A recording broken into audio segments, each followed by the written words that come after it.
Well, good afternoon and welcome to the Tippy College's webinar on financing your startup. My name's Barb Thomas and I will be coordinating today's event. This webinar is the third in our entrepreneurial series this year. Now, while you can watch the previous webinars through our webinar archive, we want you to mark your calendars for our final session in the series. On April 16th, we will present a webinar on launching and growing your business. We will put a registration link into the chat.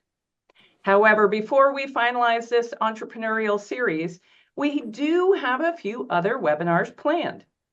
Our next webinar will take place on Wednesday, February 26th, where we will explore using AI in your career search.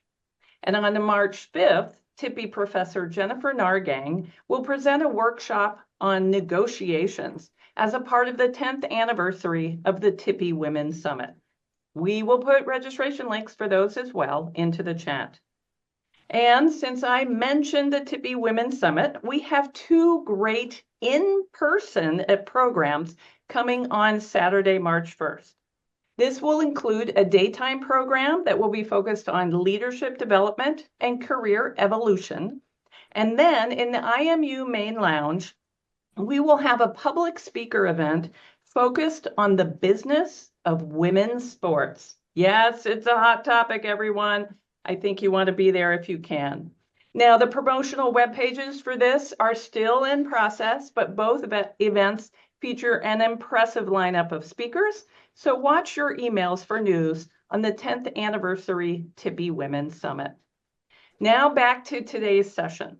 We will be recording this session and it will be available on the Tippy College's Alumni Relations page, as well as on our YouTube channel. You will also find past recordings of all of our other past webinars there, and they're all free and open to the public, so feel free to share this information with others. Now, today's webinar will be moderated by Adam Keune. He is the Executive Director of the Iowa John Pappajohn Entrepreneurial Center.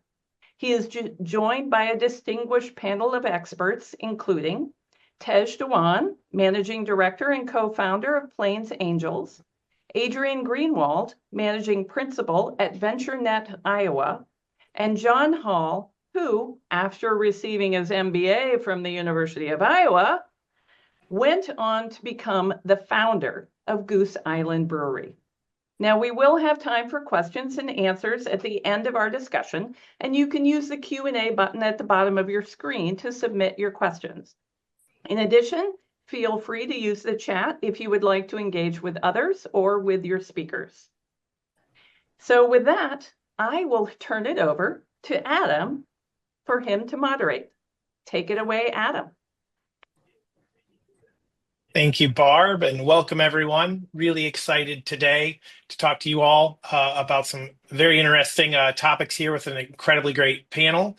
But before we get started, I want to talk a little bit about Iowa JPEC, which is the John Pappajohn Entrepreneurial Center.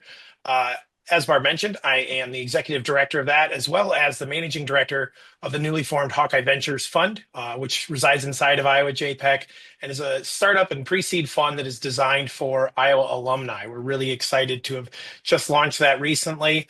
Also wanted to run through a few other resources that JPEC provides to the community, to not only Iowa alumni, but folks from the state of Iowa and anybody who just needs help with their business. For a full list of those resources, feel free to check out iowajpec.org. But from a high level, here's a few to begin with. We oversee the Small Business Development Center for some focus mostly on smaller businesses that are looking for more traditional funding routes that partners with the government. Our venture mentoring service, this is a mentoring program for anybody who's starting a business or already has a business, but is looking for industry professionals to come on and serve as mentors. This is a program that we are licensing from MIT and very effective if you're looking, again, for mentors to help you guide you in your business ventures. We also have Venture School. This is an immersive multi-week program that's going to help validate your business idea. If you're thinking of your idea or you're in the very early stages of it, Venture School is an incredible program that's going to help guide you through those early stages with things such as product market fit and go-to-market strategies. We have multiple locations based across the state of Iowa. Again, visit iowajpec.org to learn a bit more about that.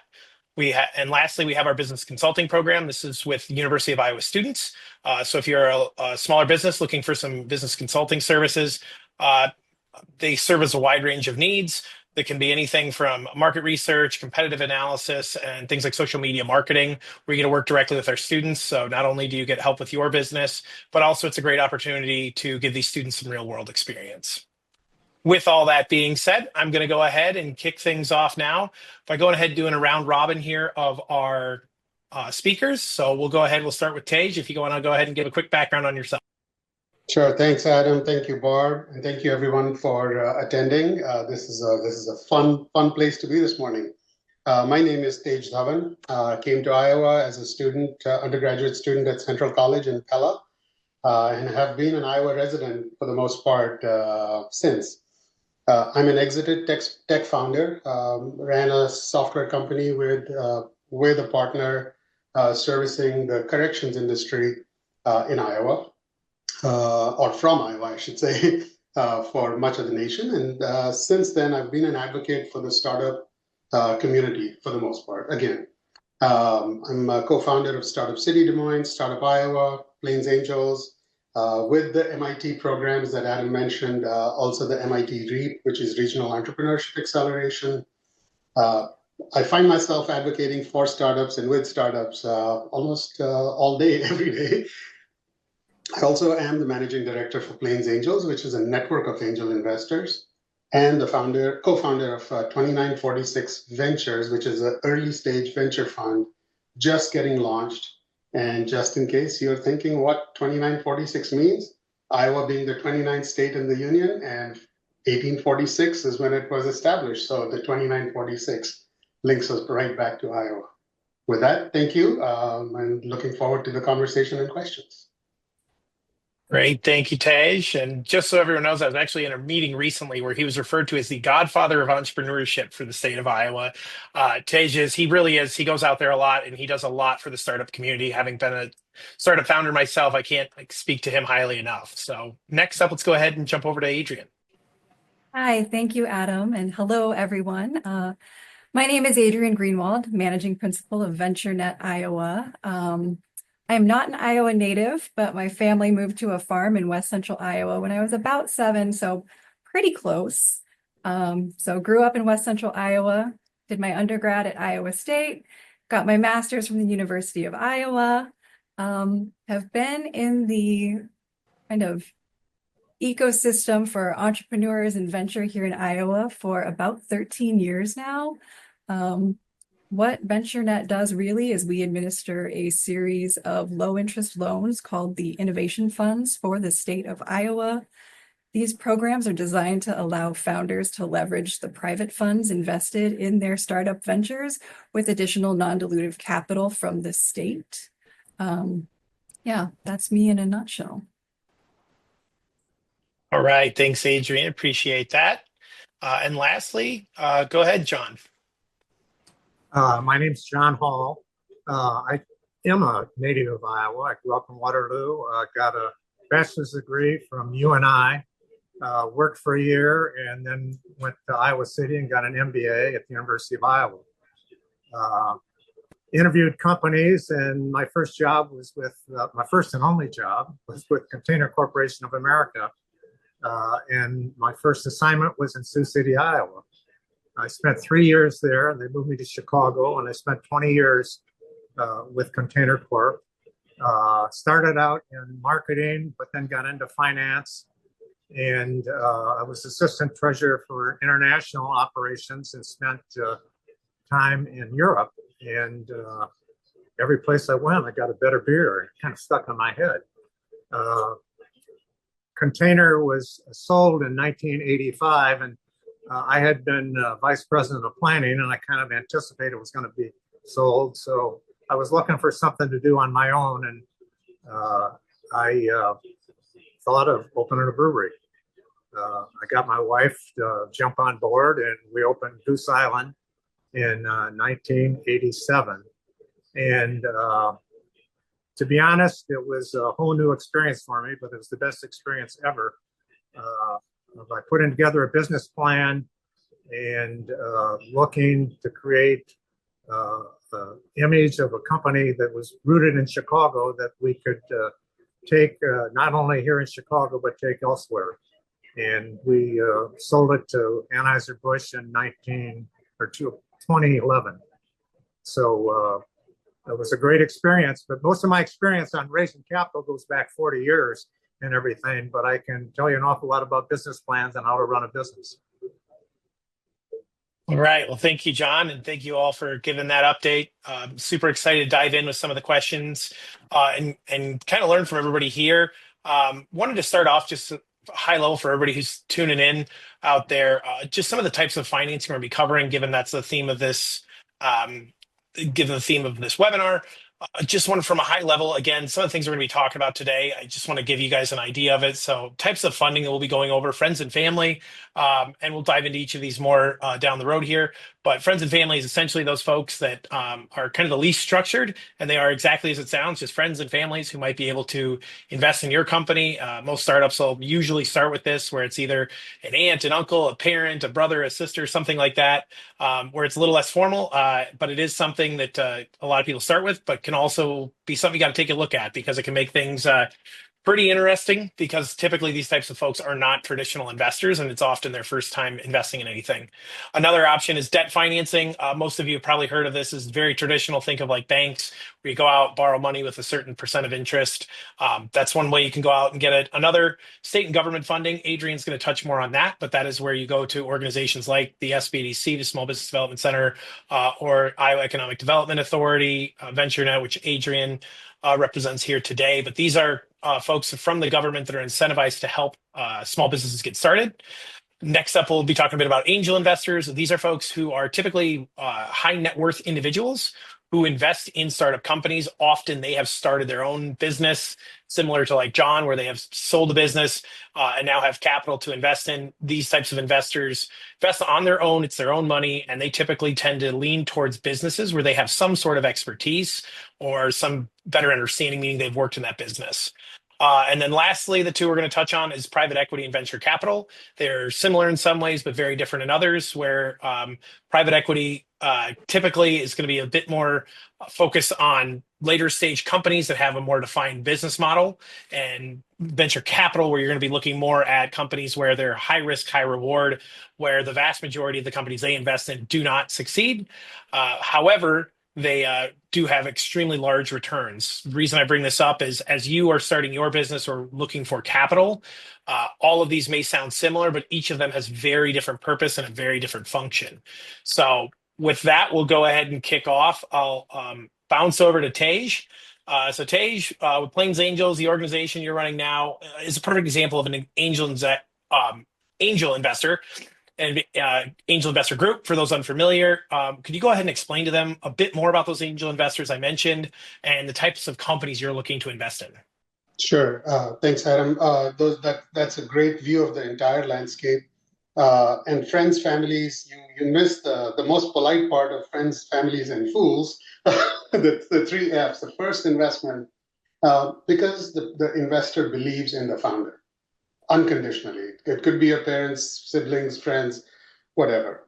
Right after the three Fs generally come angel investors. And angel investors are, like you said, successful in their career, their path, their business, whatever the case may be. And they tend to put their own money at risk with a company, a startup, a venture. And in doing so, they are exhibiting not just a belief in the founder's vision. They think there is a market that's worth approaching, maybe worth creating in the first place. They might even have a passion for entrepreneurship or that particular business segment. Many of the angels I know don't just look at their area of expertise, actually. They do go beyond. So for example, me, I'm a techie by heart, but my very first angel investment 12 years ago was in an ag startup. The very next one was in a medical startup. So I look for diversity, just like I would look for diversity in an investment portfolio in the stock market. I look for diversity in my angel portfolio because it's my own money I'm deploying, and because every angel I know is deploying their own money, they are looking at this as an investment, not charity. A lot of times people say, I should just be able to get dollars from angel investors. There is no such thing as getting dollars from angel investors. Many angels are philanthropists in their community too, but philanthropic dollars are significantly different from investment dollars. And so we're looking for a return on that capital somewhere in the 5 to 10 year time frame. I can go into calculations, but if your vision does not adequately create an above market return, market being about 11% S&P 500, if your vision doesn't create an above market return, a business is likely not ready for an angel investment. So that's a brief definition of an angel investor. Angels tend to go for a long period of time. They do have long horizons. And many of the angels I know, actually our group of 80 some angels goes from about age 24 through age 89 as the age difference across the table. Thanks. Yeah, no, that makes a lot of sense. And I think that's something that a lot of the folks in this startup community or folks that are looking to raise money really do need to think about is these are professional investors. So as Tej mentioned, you've got to beat what they can do in very safe investments by just putting into the stock market. When they come to invest in a company like you have to realize like that is what you're competing against. Because as Tej said, as much as he loves startups and things like that, angels are in the business of making money. That's the only way they can keep doing it. So you have to compare to where else they can make money, and especially simple passive safe income like that. You've got to be able to provide better returns when you start talking about folks like that. Also, can you go ahead and describe a bit more, Tej, around venture funds, kind of venture capital, and the type of businesses they're looking to invest in and how that might differ from, say, your angel group? Sure. So consistent with an angel investment is the amount of time. So as an angel investor, I tend to spend a considerable amount of time in the companies that I care about. In fact, the founders can generally call me day or night, weekends, holidays, don't matter, and I will pick up their call because I'm deeply engaged with them. The moment you switch to venture, a venture team, a venture fund manager, again, my second hat, is investing other people's money. And in investing other people's money, carry a different fiduciary responsibility for taking care of those funds. So venture groups will pool funds from a large number of high net worth individuals, businesses, investment shops, family offices, whatever have you, where pools of money come together into a venture fund. And then the venture fund creates a thesis through which it deploys those monies. So some venture funds will only do ag-focused investments. Others might only do AI-focused investments. But they have a fiduciary responsibility to establish a theme, find businesses that fit that theme, and then invest in them over a shorter period of time, generally, because a fund is created for a length of time. Generally, 8 to 12 years is the life of a fund. So imagine, this is the amount of time the fund has to raise the money, deploy the money, profit from the money, and release the money to its investors. So they have a shorter window. They just, the venture fund will then thus look for businesses that they can turn into higher profit quicker than even angels can. Our state does have several venture funds. So Next Level Ventures, Manchester Story, ISA Ventures, 2946, Hawkeye Ventures, as well as a few others that tend to work on a smaller scale, are all deploying capital in different styles and structures. There are also corporate venture groups where a corporation might create a segment of its profit and deploy towards startups that fit those corporations' business interests. So think in a bank, insurance company, ag, manufacturing, where they may be looking for innovations specific to their verticals and thus deploy capital there. Okay. So really, to summarize what you said, I think you did a really good job there of kind of explaining those differences. But angels is essentially, I'm investing my own money if I'm an angel. As a fund manager, I'm investing someone else's money, which means I have a fiduciary responsibility, meaning I have to think about more than just, am I going to make money? I have to make sure that I can get returns for those investors, because obviously if you don't, you're not going to be able to get more money from those investors in the future. So thank you for that, Tej. I'm going to pivot over to John real quick, as somebody who has ran a successful business in Goose Island and, a great beer. Have to say I am a fan myself. Would love to hear a little bit about when you started your business. Funding was a lot different than I would say it is now. And I would love to hear kind of how you went about funding the business and some of the challenges you faced. Well, friends and family, like everybody, that was kind of the focus to start with. As I think I'd mentioned to you, I'd been in the Treasury Department of a large corporation, so I knew a lot of big banks. I thought I probably had an in there. I was very much mistaken that they weren't interested at all of doing any startup whatsoever, as well as they knew me and maybe I thought liked me. The big banks weren't at all interested in anything. I ended up getting a loan from my personal bank in a small suburb of Chicago. That was a startup a little bit, but it was mainly friends and family. And I did have an angel investor that I really defined it as somebody that was a high net worth person that really knew me and was interested in what the concept was. And we did have a lot of communication, but he wasn't really a big aid to me in growing the business.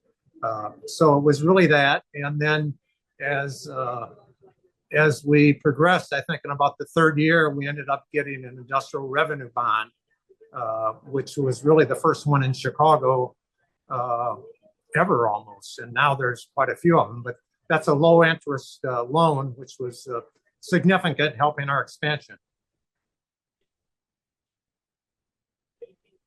Yeah, that's interesting you bring that up, John. I think that's a great point too, around when you talk about kind of the more passive investors, or a more crude term would be what people would call dumb money, where they're going to write you a check because they believe in you, John. They don't know much about your business. Yeah. They don't know much about what the model is. They just think, hey, you're a great entrepreneur. I'm all behind you.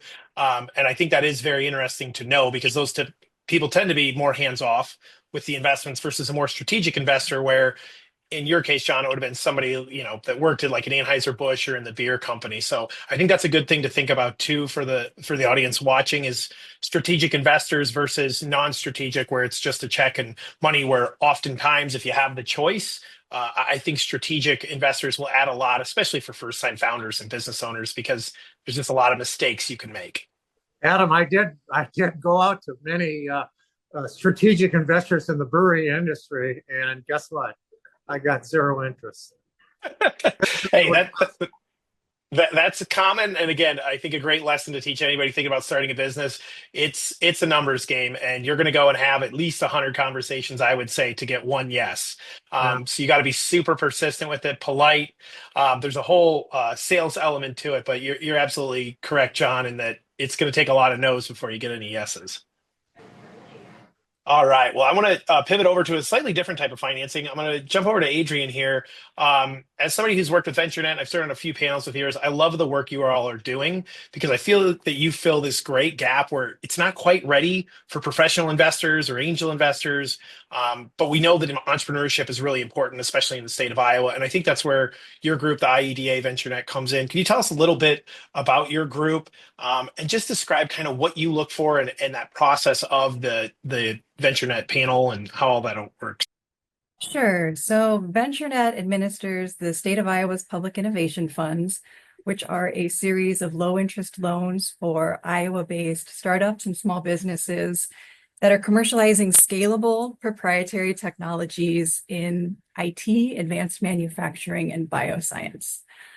So over the years, the state of Iowa has commissioned a number of studies that have shown that if we want to remain competitive today and stay competitive into the future, IT, advanced manufacturing, and bio are sectors where we've got a toehold, but we need to double down. Those same studies have also shown that Iowa does not get its share of outside capital, so venture capital in particular. If you look at the number of patents that are generated here on an annual basis, it's massive. So we're developing a great deal of technology, but it's not translating to private investment. And so that really was the genesis for the innovation funds. The state recognizes that fundraising is incredibly hard. I think John said he heard a lot of no's, and that's true of every single founder. You're going to hear no a lot. We recognize that, and the funds that we administer allow founders to leverage the private funds invested in their business, depending upon where they are commercialization wise. So we'll see angels, at the early end of the continuum, and VC or private equity at the later end. Utilize those dollars as matching funds for the loans from the state. So the loans are non-dilutive, very low interest, allow founders to get a little more bang for their buck.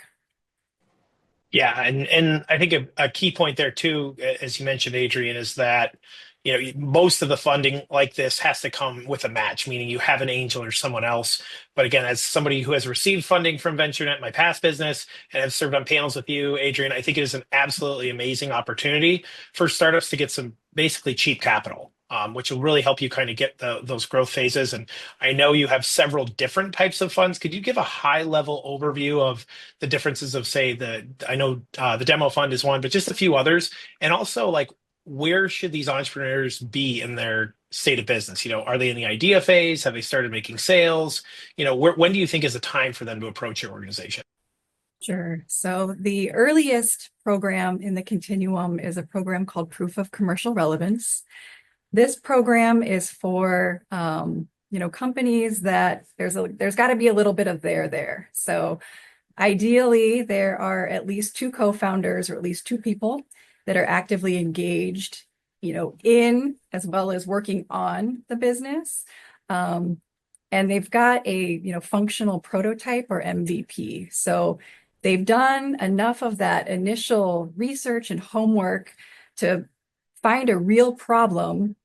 They've developed what they think is a viable solution that is better than what already exists in the market. And the purpose of the Proof of Commercial Relevance program really is to allow those founders to go do some additional deep customer discovery, give their product to potential customers and get feedback on it. What do you like? What do you not like? What features do we need to add? What can we take away?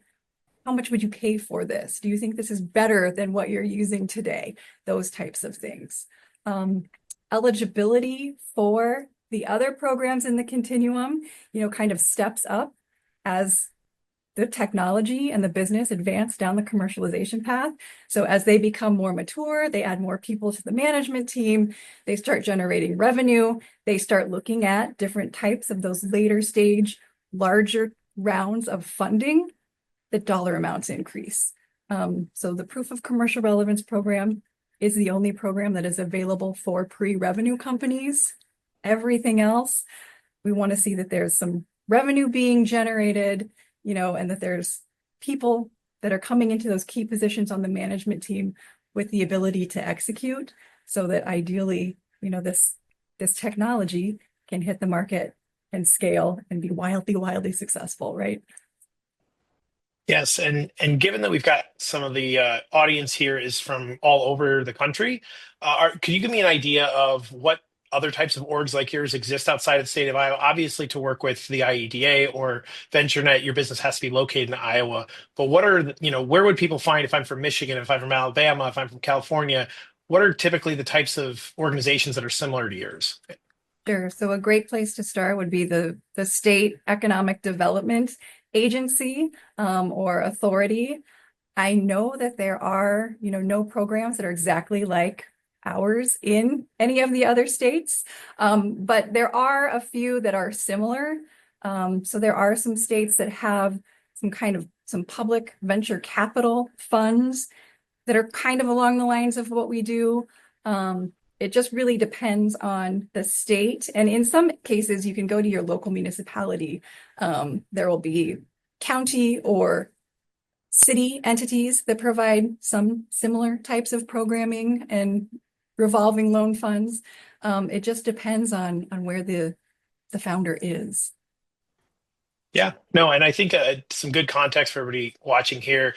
A good way to think about these is realize that a lot of these funds are coming from taxpayer dollars. So that is the reason that, Adrienne cannot invest outside of the state of Iowa. You can't take Iowa taxpayer money and invest in companies not going to benefit the state. They're really doing it. These programs are designed to build companies and jobs within the state that they're in. And again, I absolutely love these programs, and I think gives entrepreneurs a great way to grow their business. Well, I've kind of heard from everybody here on the different types of funding and what we can go with. I think a lot of people are probably, wondering, what are some of the pros and cons of each of these? Because I get asked a lot, I know, through JPAC and Iowa of, well, is angel better, private equity, or is state funding? There is no right answer, to be blunt. I think everybody here on the panel will agree with that. But I think I want to jump back to you, Tej, and just kind of talk about the pros and cons of maybe, angels. And I'll also kind of let you tap into the venture capital side of things, kind of the pros and cons of each of those. Sure.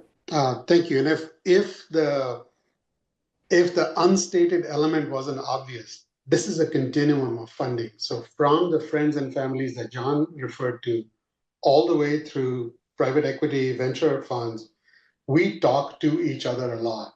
Adam, you have worked with Adrienne, I've worked with Adrienne, and back and forth.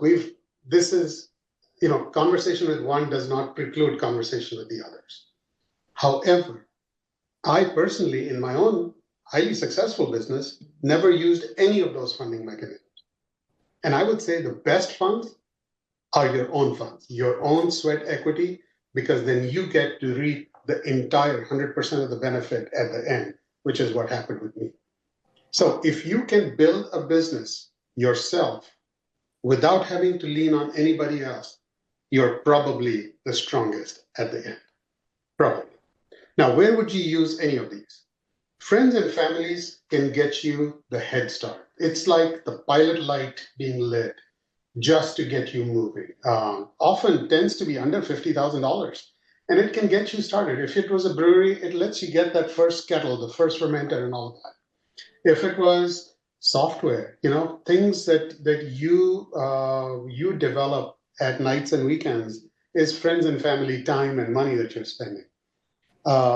Angels take that pilot light and add a little bit of booster fuel to it to say, I have found momentum that Adrienne will look for in a little bit. Now I want to create a little more of that flywheel moving so that when I go for the government investment, it is an investment from the taxpayers in your company. It's not a grant. That government investment can also create that flywheel for the community, for the city, for the state.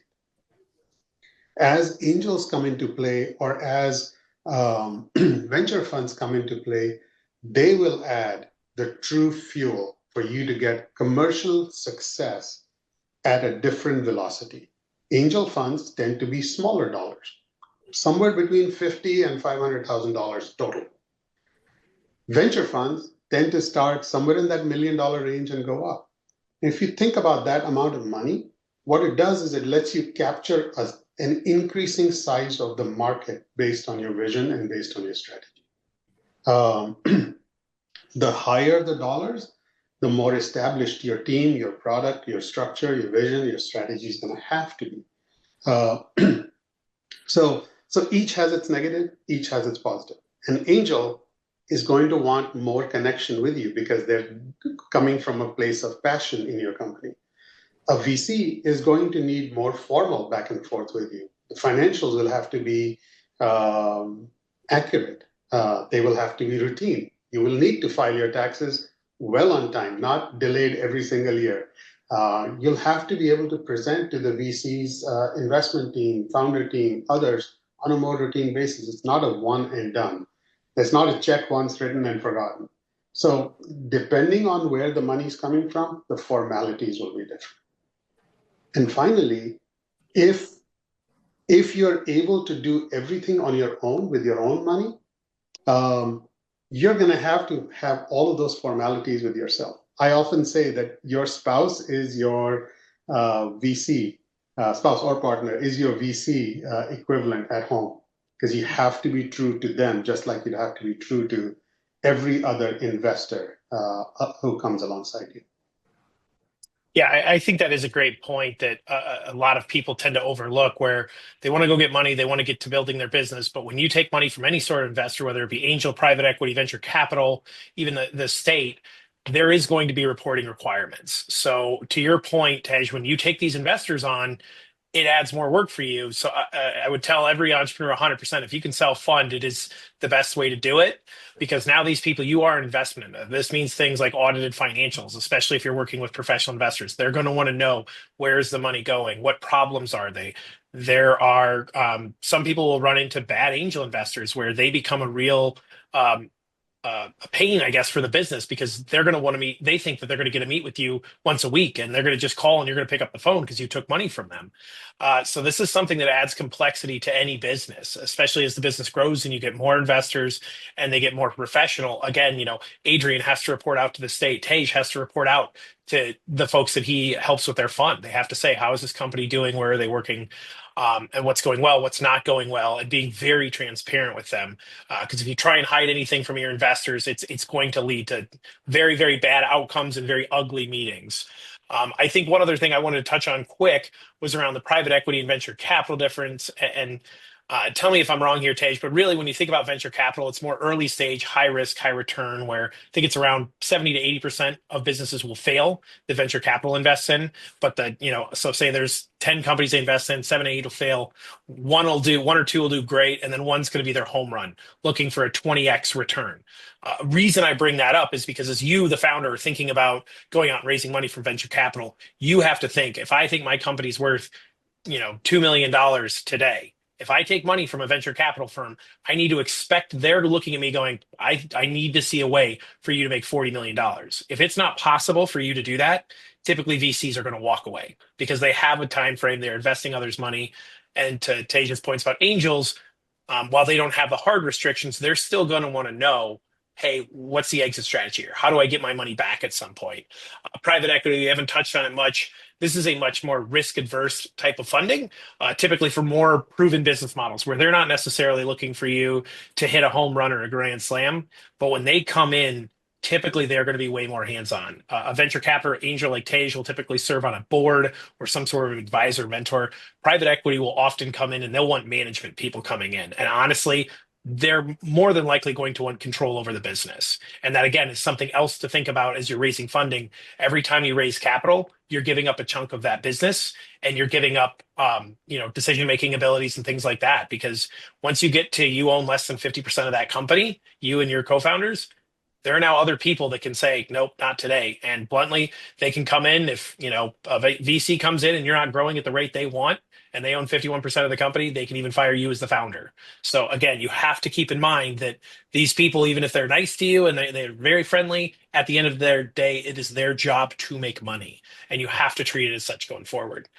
So Adrienne, I want to spin over to you now as well, talking about some of the pros and cons from the government side and kind of VentureNet. What are some of the good things about it? And then what are some things you'd warn people when it comes to taking money from state entities like the IEDA? Sure. So, the pros are that it's non-dilutive, so it's not going to take any percentage off of your cap table. The con, conversely, would be that this is a loan. It is debt financing, and the state does want to be repaid. They want these funds to be evergreen so that they can redeploy as the money comes back into other, new startups and new companies. I think another con would be, you talked a little bit about reporting. So if anyone writes you a check, they're going to want to see your financial statements. I think that is something that a lot of first-time founders, they don't realize the importance of their financial documents. Oftentimes, those are the first thing that investors want to see.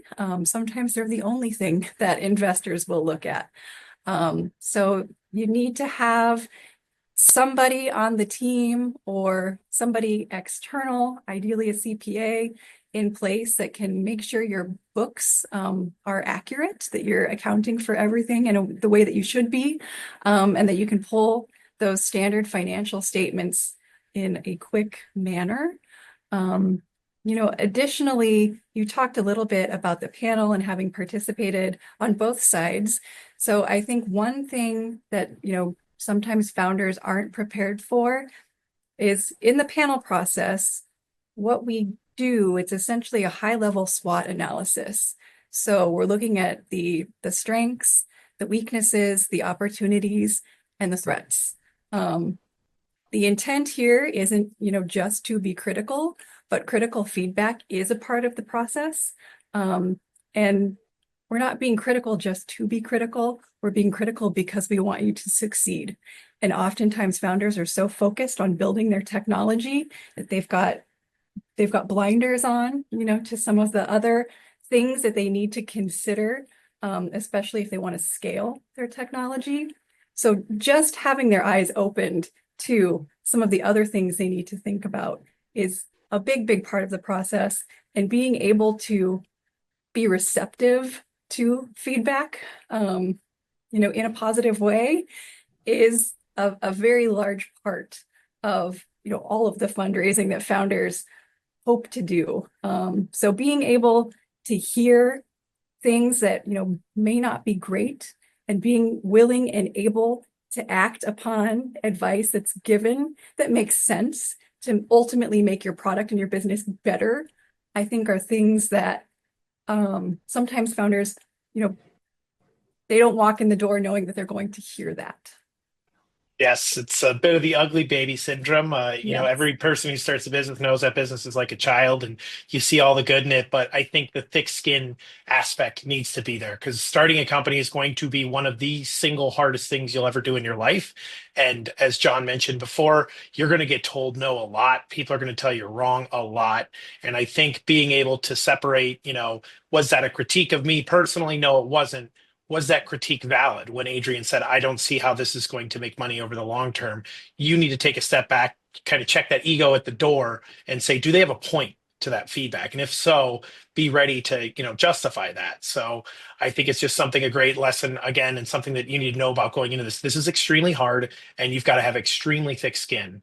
I kind of want to go back to you now, John, as you talked about this and getting told no all the time and dealing with an angel investor. How did you go about, we discussed a little bit about the need to keep communication lines open with them. How did you, John, when you were starting your company, go about managing investors? How do you communicate with them, frequency, how do you make sure everyone was on the same page? Well, my angel investor, I tried to talk to monthly and just give them an update on everything that was going on. But I would do quarterly reports of just a summary, not in great detail, on where we are and where we're trying to go. That was probably for the first 2 or 3 years. And then when we built a production brewery and we raised more money, we had audited statements that we would send out and let everybody know where we're going with everything. And they saw all our financial statements on a quarterly basis, as opposed to just communications on everything. And then we continued to try and leverage sources to raise more money as we grew. And we worked with like products, like our distributor. We raised some money from our distributor because we started to be successful. And they brought some equity into the business. But that was six years after we started, as we continued to grow. But we had a sense, and we had a board of directors that we would sit down and go through. They were all original investors, and then a couple when we did our major expansion and raised money.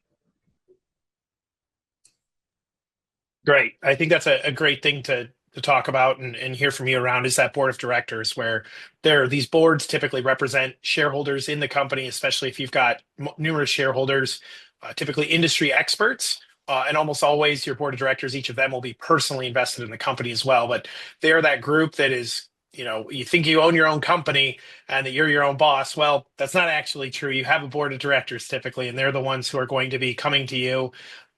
Quarterly is what I would say is most common for board meetings. If there's important things going on like funding rounds, or if you're looking to sell the company, you'll probably meet with them more.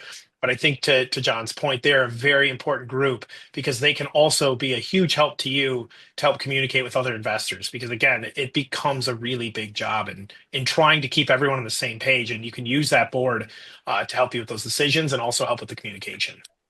Adam, if I may, in continuation of where Adrienne was mentioned, and to John's point, there are two common adages spoken amongst investment communities. The first one is that you always invest in the jockey, almost never the horse. Amen. Couldn't agree with you more on that. Yeah, thank you. It's what that basically saying is that in a market where investment opportunities are generally more than the money to be deployed, you're going to look for the founders who show the greatest promise through their effort, through their persistence, through their grit, their vision, their ideas. Second, if you ask for money, you're going to get advice. If you ask for advice, you're going to get money.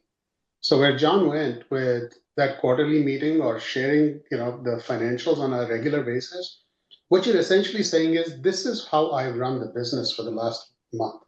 And you build credibility. Exactly. In that advice portion is where in a distributor's case, they see a growing business.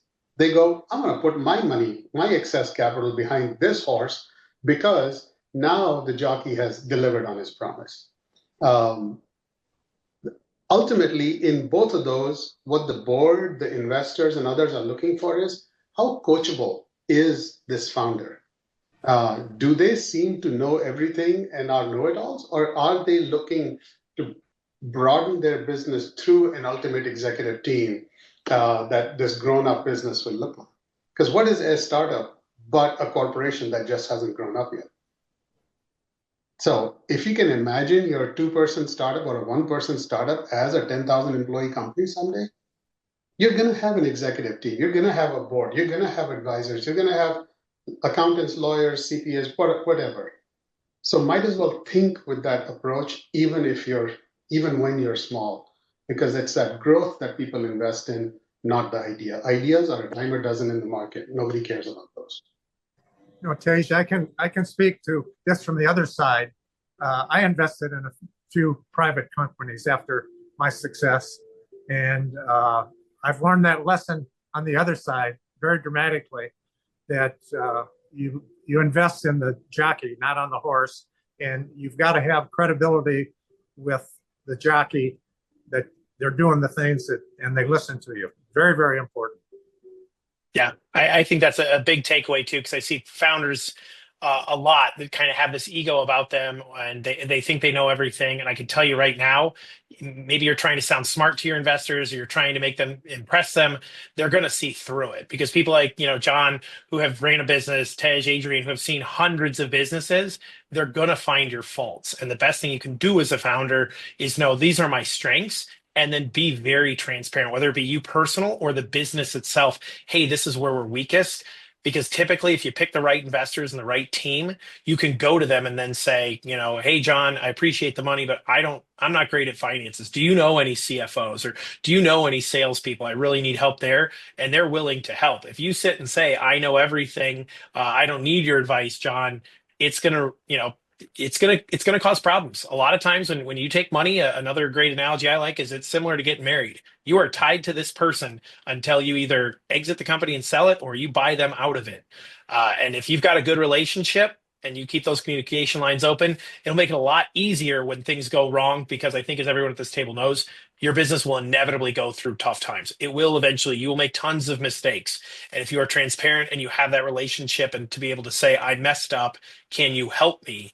is going to go a really long way, because those dark days, if you've got a bad relationship with investors, things can go sideways in a hurry, and it's just extra work for you outside of running the business. So I know we are running out of time, so I'm going to go ahead and do my final question here, and then we'll turn it over and see if we have any in the chat that we can address as well. But I just want to do a round robin real quick. Final question for all of you. What advice do you have for people who are looking to finance their business? John, I'll start with you.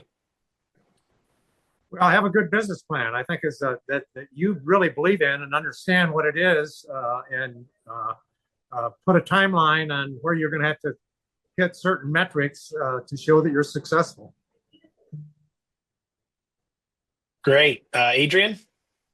I would say, really, really understand the problem that you're attempting to solve and make sure that it's a large problem for a lot of people.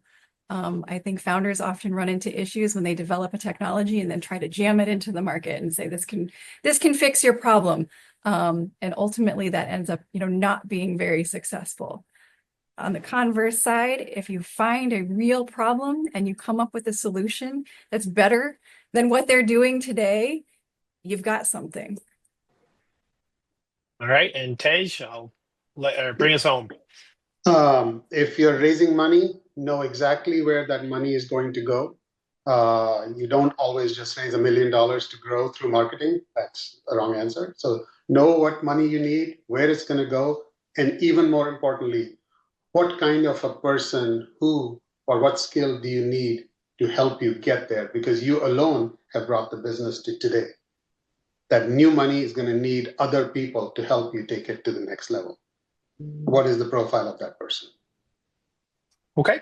And I guess I have one more, and this came from the chat, but around when is the best time to raise money? When do you all think, because everybody wants to know, I think I have an idea and I need to raise some capital for it. When do you feel that they are ready? And we'll kind of start with you, Tej, we'll work our way back. But when it comes from a professional investing side, angel investors, venture capital, when is it a good time to raise money?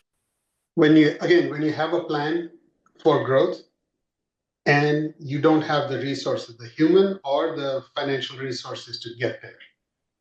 When you're creating the plan, not when you're about to file bankruptcy. So when you're creating the plan is when you need to raise money. Adrienne, when do you think was a good time to come to organizations like yours? I completely agree with Tej. You've got to have a plan for the funding that you're requesting. It's a good time to come to the state in terms of the innovation funds when you've got a commitment from some type of outside capital. So whether it's a friend, family, foolhardy, an angel investor, a seed round, when you've got those funds in place, then it's the appropriate time to come to the state and say, okay, this is where I am. This is the type of fundraising that I've been doing. Which program would best suit me? John, as an angel investor, I'm sure you have people approach you for funding. When do you say that, or what kind of the markers are you looking for if you're going to personally invest in a company? Well, that's exactly what it is, but you have to see something that's pretty concrete on a plan and where the money is going and a timeline of when you're going to see results. Yeah.